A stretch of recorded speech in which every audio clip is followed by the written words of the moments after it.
Dernière heure, les nouveaux codex solaires arrivent, les Pléiadiens Tenhon. Avant de plonger dans cette histoire, j'aimerais savoir d'où m'écoutez-vous aujourd'hui? Paris, Montréal, Dakar. Et quelle heure est-il chez vous? Laissez un commentaire, ça me fait toujours plaisir de vous lire. Maintenant commençons. Au cœur historique de Paris, sur les rives de la Seine, se dresse l'Observatoire de Paris, un monument scientifique majestueux et silencieux, dont les pierres anciennes portent le poids de siècles de découvertes astronomiques. Ce soir de novembre, une brume épaisse enveloppe la ville lumière, tandis qu'une pluie fine tambourine sur les vitres de l'observatoire, reflétant l'inquiétude qui plane dans l'air. À l'intérieur, un groupe d'astronomes travaille sans relâche, sous la lumière jaune des lampes anciennes, scrutant les images provenant des instruments de pointe tournés vers le soleil. Parmi eux, Laetitia Dubois, une jeune astrophysicienne parisienne déterminée et intuitive, connue pour sa passion pour l'inconnu. Ses yeux s'écarquillent lorsqu'apparaissent des motifs lumineux, jamais vus auparavant, émanant de la couronne solaire, formant des séquences défiant toutes les lois astrophysiques établies. Alors que le monde extérieur semble ignorer ces phénomènes, les gouvernements européens ont rapidement fait taire leurs équipes scientifiques, et les médias n'évoquent aucun mot sur le sujet. Laetitia ressent le poids de la responsabilité et une peur grandissante, tiraillée entre la science officielle et l'avertissement silencieux qui grandit en elle. C'est alors que Tenhon, un linguiste norvégien énigmatique au passé obscur, lié à des projets secrets de la NASA, arrive à Paris avec une mission claire, déchiffrer les mystérieux codex solaires. Ten, tourmenté par des visions depuis son enfance et exclu par la communauté scientifique, porte le secret d'un contact profond avec les Pléiadiens, des êtres qui envoient désormais un message codé à travers le soleil. Dans les couloirs silencieux de l'observatoire, Ten et Laetitia se rencontrent pour la première fois, dans une conversation pleine de tension et d'espoir. Tandis que la tempête fait rage à l'extérieur, enfermés entre des murs centenaires, ils commencent à comprendre que ce qui se passe dans le ciel n'est pas un simple phénomène naturel, mais une annonce urgente d'une transformation qui pourrait changer à jamais le destin de l'humanité. L'atmosphère parisienne, des pierres mouillées de la cour jusqu'au bruit lointain du métro sous la surface, enveloppe ce chapitre d'un réalisme palpable, plongeant le spectateur dans une immersion totale, mêlant science, mystère et combat pour la vérité. Le cœur vibrant du quartier latin à Paris se déploie dans un labyrinthe de ruelles médiévales battues par la lumière tamisée des réverbères et l'animation des cafés littéraires. C'est dans ce décor vivant, entre les façades anciennes ornées d'enseignes en fer forgé et les terrasses où s'entrelacent discussions passionnées, que Tenhon s'installe temporairement pour décoder le message des Pléiadiens. Laetitia Dubois l'accompagne dans ce quartier où se concentrent les universités prestigieuses, la Sorbonne, l'Université Paris 7 et de nombreux établissements chargés d'histoire. L'atmosphère est imprégnée d'un héritage académique ancien, où le latin résonne encore dans les amphithéâtres et les bibliothèques poussiéreuses, rappelant le surnom du quartier. Au sein d'un petit appartement donnant sur la cour intérieure d'un immeuble haussmannien, Ten dévoile aux autres chercheurs les premières clés du code solaire. Les dialogues reflètent leurs doutes, leurs peurs, mais aussi l'espoir. Chaque séquence lumineuse dans le ciel nocturne est une pièce d'un gigantesque puzzle cosmique. Dans les cafés du quartier latin, Laetitia et Ten débattent à voix basse de la nature de ces messages, alternant entre science, philosophie et spiritualité. Le brouhaha de fond, le parfum du café fraîchement moulu et le cliquetis des cuillères sur les tasses ajoutent une dimension sensorielle à leurs réflexions, ancrant la scène dans une réalité tangible et émotionnelle. Les rues pavées où ils circulent sont parfois mouillées par une pluie fine, reflet du climat changeant de Paris en novembre, symbole des tensions croissantes aussi bien dehors que dans leurs esprits. La présence historique du Panthéon, où reposent des figures majeures françaises, inspire Ten dans ses pensées sur la destinée humaine. Cette partie met en lumière non seulement la progression de l'enquête scientifique, mais aussi les interactions humaines et la fusion du passé intellectuel parisien avec un futur incertain, tissant une trame à la fois réaliste et captivante. Paris, capitale où l'histoire et le pouvoir s'entrelacent, dévoile ici ces contrastes entre majesté et mystère. Dans les couloirs feutrés des ministères, aux murs ornés de fresques et de boiseries, Ten Hoon tente désespérément d'alerter les autorités françaises sur l'imminence de la transformation solaire codée. Les salles officielles, où résonnent les échos des débats politiques, deviennent le théâtre d'une lutte souterraine où forces obscures œuvrent pour empêcher la vérité de se répandre. Le décor bascule entre les lieux emblématiques, comme le Palais Bourbon, et les bureaux discrets du ministère de l'Intérieur, où des agents tenus au secret manigancent dans l'ombre pour museler Ten. Paris, sous un ciel chargé de nuages bas et une pluie battante, reflète ainsi l'atmosphère lourde d'un futur incertain. Ten, confronté à une surveillance constante et à des menaces voilées, trouve un allié inattendu en Claire Moreau, une députée engagée au passé, marquée par des convictions humanitaires fortes. Ensemble, ils tentent d'ouvrir une brèche dans le silence officiel, mais les obstacles sociaux et politiques s'accumulent, montrant la peur que suscite le changement annoncé. Les dialogues entre Ten et Claire sont chargés d'émotions, mélange d'espoir, de peur et d'un sens accru du devoir. Leurs échanges se déroulent dans des cafés parisiens discrets ou dans des réunions secrètes à l'abri des regards. Ces scènes authentiques soulignent la tension omniprésente entre la nécessité de révéler la vérité et la puissance des intérêts en jeu. Ce chapitre expose la fragilité des institutions face à l'inconnu, tout en approfondissant la caractérisation des protagonistes. Le climat français, avec ses pluies intermittentes et ses jours gris, devient le miroir sensible de l'état d'esprit collectif et individuel, accentuant l'immersion du spectateur dans cette lutte pour l'avenir. Au cœur du quartier latin, dans les murs anciens de l'Observatoire de la Sorbonne, l'atmosphère est dense d'attente et de concentration. Ten Hoon, Laetitia Dubois et une équipe restreinte de chercheurs se réunissent dans une salle aux étagères garnie de vieux livres et instruments scientifiques. Les grandes fenêtres laissent filtrer une lumière grisâtre typique d'un jour de novembre parisien, accentuant le climat de réflexion intense. Le travail de décryptage des codex solaires révèle la complexité biomathématique du message venu des Pléiadiens. Ten, tourmenté par sa quête, lutte entre espoir et découragement. Il évoque ses visions au cours de discussions profondes, où science et spiritualité se mêlent et s'affrontent. Laetitia apporte un regard pragmatique, représentant la rigueur de la méthode scientifique face aux phénomènes inexpliqués. Les dialogues épurés et réalistes exposent les débats entre plusieurs visions du monde chez les membres de l'équipe. Certains sceptiques, d'autres inspirés par l'idée d'un changement cosmique imminent.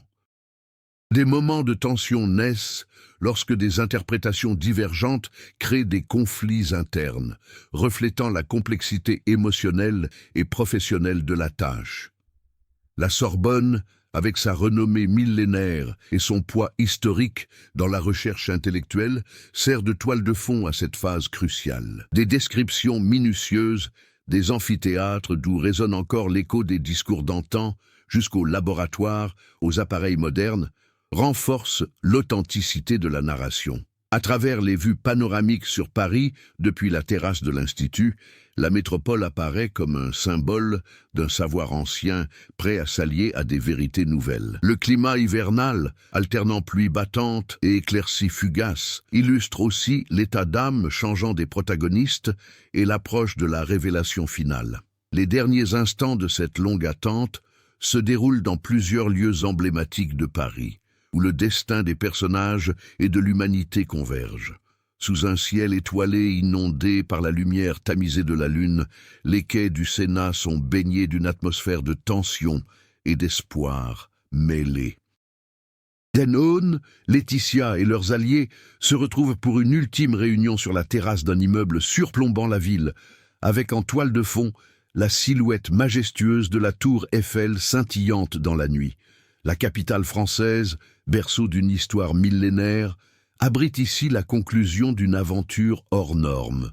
Le temps presse, car la transformation annoncée par les codex solaires approche inexorablement. Face à cet apocalypse potentiel, Ten doit faire un choix impossible, révéler l'intégralité du savoir interdit dont il dispose, au risque de plonger la société dans le chaos, ou taire la vérité pour protéger la fragile paix mondiale. Les dialogues sont empreints de gravité et de désespoir, mais aussi de courage.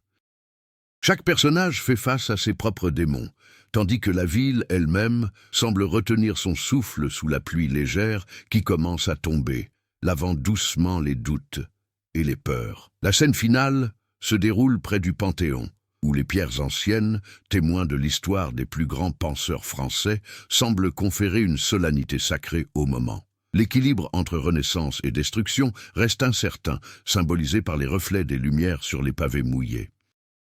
Cette conclusion mêle suspense et émotion, illustrant les thèmes de sacrifice, d'espoir et de renouveau. Paris, dans son éternelle dualité de lumière et d'ombre, sera le témoin de ce qui pourrait être le dernier grand tournant de l'humanité. Dans l'ombre de Paris, loin des projecteurs et de la vigilance des puissants, une résistance clandestine prend forme. Ce réseau secret, composé de scientifiques dissidents, d'activistes engagés et d'initiés politiques, s'organise dans les ruelles sinueuses du Le Marais et autour des cafés anciens, où l'esprit révolutionnaire de la capitale continue de vibrer. Au cœur de cette communauté se trouve Claire Moreau, députée malgré elle devenue un symbole d'opposition contre le silence imposé par les gouvernements. Avec Ten Hon et Laetitia Dubois, elle orchestre des rencontres mystérieuses dans des lieux chargés d'histoire, tels que des bibliothèques oubliées et sous-sols enfouis. Ces réunions sont autant de moments d'intenses échanges sur la réalité des codex solaires, désormais bien plus qu'une simple énigme scientifique, un appel à éveiller l'humanité. Les dialogues dans ces scènes sont empreints de tension. Certains membres prônent la divulgation immédiate des informations, craignant que le temps ne soit plus à la prudence. D'autres sont convaincus que révéler trop tôt ces vérités pourrait déclencher un chaos social irréversible.